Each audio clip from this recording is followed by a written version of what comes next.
Hi guys, our topic today is sex, the basis of any activity in the matrix. In other words, you can rephrase it by saying that sex is the basis of the matrix. So guys, how is the matrix arranged? So according to the yogic teaching, the matrix is a kind of prison for living beings. But how does the matrix differ from an ordinary prison? There are no bars, no locks, no guards in this prison. What does the matrix keep us in its activity by? It holds living beings by means of sexual energy, that is, when living beings are attracted to each other, sex happens, action in the matrix. And that means that the matrix is the beneficiary of your activity. No grids, no fences are needed, no guards with machine guns are needed. Living beings are held in the matrix by sexual attachment. Here is what the Bhagavad Gita says about this. Thus, the wise living entity's pure consciousness becomes covered by his eternal enemy in the form of lust, which is never satisfied and which burns like fire. It is said in the Manu Smriti that lust cannot be satisfied by any amount of sense enjoyment, just as fire is never extinguished by a constant supply of fuel. In the material world, the center of all activities is sex, and thus this material world is called Madhanya Agara, or the shackles of sex life. In the ordinary prison house, criminals are kept within bars. Similarly, the criminals who are disobedient to the laws of the Lord are shackled by sex life. Why do you need attractiveness to the opposite sex? To have sex, to start a family, have children. That is, in the matrix, everything is aimed at the fact that you should start a family and have children. This is the main program of the matrix. And you spend your life energy, your ojas, on all this. But when we strive for something, achieve something, we spend a lot of energy. And who gets it? Where does all this energy go? You suffer. Someone left someone killed someone beat another person, deceived someone. All this negativity, where does all this energy go? And who is the beneficiary of all this energy? And the beneficiary of all this energy is the matrix. The matrix task is to take your consciousness out of balance.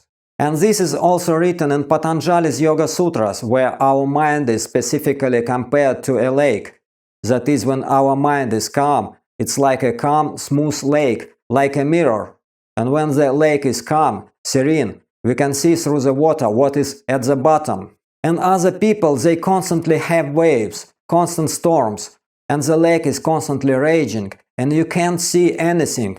This is our mind. Therefore, yogis have a transparent consciousness.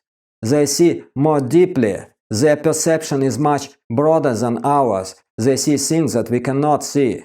That's why the matrix task is to create storms in the lake of your mind, to disturb its tranquility, to excite it, and force it to act and commit various acts that lead to release of strong emotions, and this is all food for the matrix.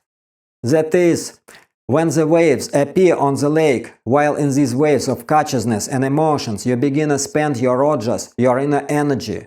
And this inner energy is the food of the matrix. And the matrix uses you as a source of energy, that is, it feeds on these emotions. When the mind is out of balance or meditation, a potential difference occurs, that is, waves on a lake. A motive to action arises.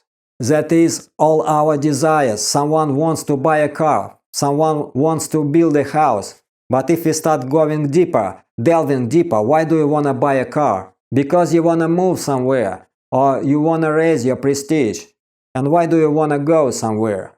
Because you are engaged in some kind of activity. And the next question, why you are engaged in this activity? In order to feed your family or get some status to attract a female and start a family and have children and feed them. And again, we come to the fact that all this boils down to the progeny procreation program. And this is all sex, guys, in its various forms. That is, it's with the help of sex that the matrix makes you engage in activities. And when you are engaged in activities, you go through different stages, where you may or may not succeed. Your mind loses its balance, and emotions begin to manifest in the form of suffering and enjoyment. For example, let's take famous people. Why did Michael Jackson live life so early? He is the super king of pop music. Why did he leave so early? He had everything for a successful life. Or for example, Whitney Houston, a super successful lady. John Lennon also left early. And take many famous people, they live at the peak of their success. And many successful people live early. The matrix takes everything from them. And life to achieve material results is life to feed the matrix, guys. You're a battery that feeds the matrix with your suffering or success. You see, when you die, at the moment of death, you lose everything. You resort to zero. All material things you have achieved in this life are resort to zero. You did not take advantage of the precious time allotted to you for self-realization, and you lose everything you were striving for.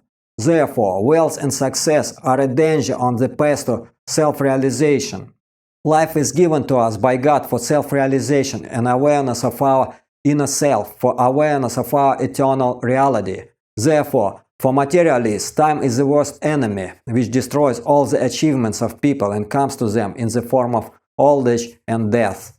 But for yogis, time is the best friend, because the yogi is not afraid of death. He has no attachments and does not have false achievements. So, how do you reduce or completely stop the influence of the matrix? When the God created us, He laid a certain amount of vital energy in us. This life energy is needed for you to increase your spiritual level, your vibration. That is our mission in life, to raise our vibrations.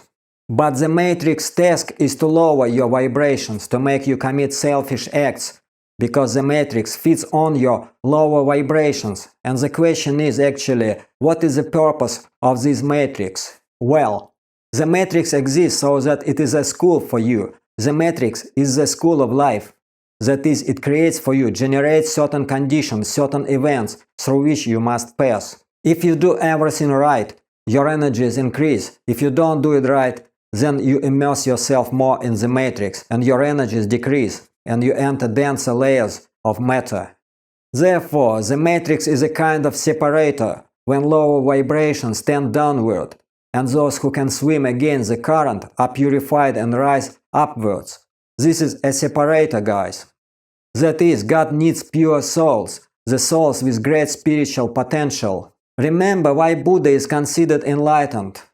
Prince Siddhartha, he was the son of the king. That is, he was a prince. Why did he leave all material wealth? Why did he become a hermit? He said, I don't want to live in a world where there is an old age, disease and death. So guys, go to the cemetery, look, everyone lies there. No one could avoid it. We'll all be there. And will be very soon, because time goes very fast. That is, there will be a time when you will be carried there. And it won't be so far away. Your life is very short and you need to make the right decision and move in the right direction, not waste your energy in vain. And in general, the visible world is a simulation, guys. The matrix generates events to unbalance you and get your emotions. It is just that when you suffer, when suffering comes, then you start thinking about reality, because at that moment the matrix gets energy from you. Therefore, guys, it's easy enough to understand that we are in the matrix. If you start analyzing the facts, then you'll understand that you are in the matrix. The matrix is a kind of global simulation and universal illusion, a kind of projection. Let's take this example. You watch TV and Biden speaks on TV, but there is no Biden inside the TV set. You can even remove back cover of the TV set and see that he is not there. There are transistors, microcircuits, radio elements and glowing pixels on the screen, but Biden is not inside the TV. He may exist in reality, but definitely not in the TV. But when you watch TV, you forget about it, and you see Biden there. But Biden exists in reality, just not here. Therefore, this world is also a kind of projection of another reality. For example, let's take some historical event. Let's take Napoleon, for example. We say Napoleon existed. He conquered countries. Well, what is the guarantee that Napoleon existed? All evidence of Napoleon's existence is records in historical documents. According to yoga, what distinguishes reality from illusion? Reality is what is constant, what does not undergo change, what is stable, and illusion is what constantly changes. That is, In this example with Napoleon, what do we know that he existed? There is such a concept as Napoleon. Well, where is Napoleon himself? Show Napoleon. You say Napoleon existed. What was in the past does not exist. That is, we can say that there is a memory of the past. There are records. Yes, records in some ancient texts. Yes, that Napoleon existed. Some kind of history, chronology. Yes, but these are all records in the books. And where is Napoleon himself? Where is he? You talk about Napoleon, but prove. Show Napoleon. Where is he? At the right moment, he does not exist. And what was in the past is records in the form of some shabby papers and neurons in our brain in the form of memory. Or let's take another example. Roosevelt, Churchill, Stalin. The World War II. Where are all these people? What you can show is some historical films. Well, these are just films. This is just a beam running across the screen, you understand? These are pixels flashing on the screen. And where is the Roosevelt himself? The stubborn fact is, what exists, that exists. And what does not exist, that does not exist. And is not a fact that existed at all. At least as it conveyed to us, history is constantly being rewritten, that is, all coming information is the matrix. After all, only the present moment exists.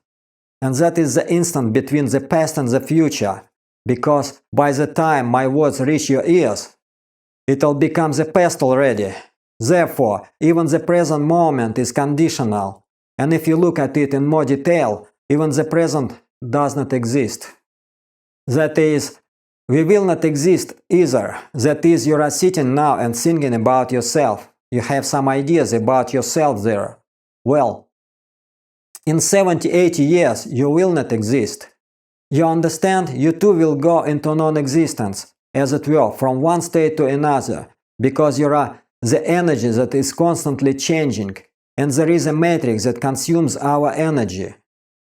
You are something there. You achieve something there, but in reality you just give your resources. The matrix pumps energy from you. Here, guys, is how it all works. We consist of particles, of molecules, of atoms. We consist of particles, and particles consist of energy. If you start to analyze these particles further, you'll understand that there are no particles at all. There are all clumps of energy. This is all energy. And these clumps of energy transition from one state to another. That is, everything is energy. What you see is a simulation or projection, and characters like Napoleon, Roosevelt, Churchill, whoever they may be, Stalin. This is what the matrix projects, what the matrix shows you. But in reality, there is nothing. Show me Stalin, show me Roosevelt. Where are they? They are not there. And what you can show me is only some photos there, some historical videos there, old ones, where the beam runs across the screen and shows you Churchill. But in reality, this is a beam running across the screen, not Churchill. You understand? In reality, he does not exist, but there are glowing pixels on the screen, or some of photographs. That is, what is reality? Is what is inside you. Reality is your consciousness, your energy. That's what reality is. And this must be realized and get out of this illusion. Get out of the matrix and stop wasting energy on any crap there. You understand? The matrix shows you a beautiful woman, a woman in red, here or there. You are attracted by this woman, but then you realize that you lack the resources to achieve this woman. So what do? You go work, go into business there, try to earn money to afford such a woman. And further, when the woman catches you on her hook, a family is created, children appear. So you need to earn even more, and to earn even more you have to dive deeper into the matrix and spend your resource. It's simple in words, but in life you spend your vital energy. You go through stages, and not everything goes smoothly. Situations are generated where there is disappointment somewhere. Somewhere you are dumped, somewhere you lost. You experience these sufferings, experience illnesses. This is all what the matrix feeds on. Matrix just pumps vital energy out of you. Here and then divorces, new families and all this fuss. Rat race, you understand? you just waste your life on all this fuss, guys. It's also not so easy to get out of the matrix. The question is, should we now drop everything and do nothing, just sit and meditate? No, guys, you do what you do. Nothing needs to be dropped.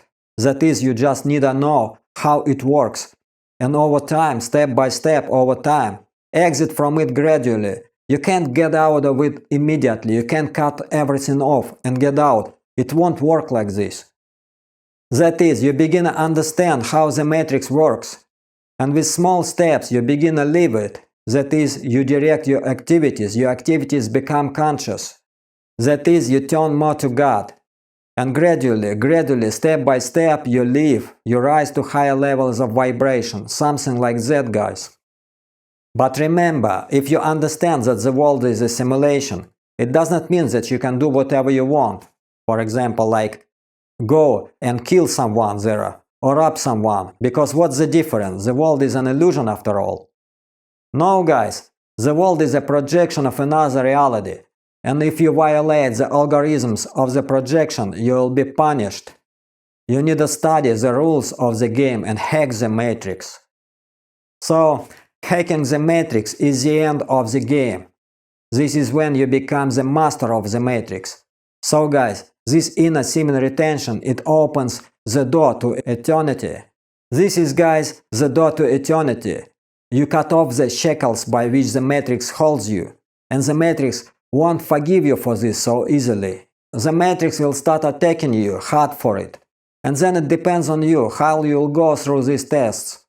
Sometimes guys write to me full of determination to abstain, who may have been abstaining for 6 months already. And they are ready to tear and destroy, and are full of determination to go this way. Guys, understand that this is a long game. The matrix will hit you at the most inappropriate moment, not when you are on the rise, but when you show weakness. And it'll hit hard and painful. And at this point, many break down, do not pass the test. The more you abstain, the more valuable your abstinence becomes, and the more weight in the eyes of the matrix. So take care about this. Well, that's all for today. Thanks you for watching. Thank God. Good luck you all. Bye.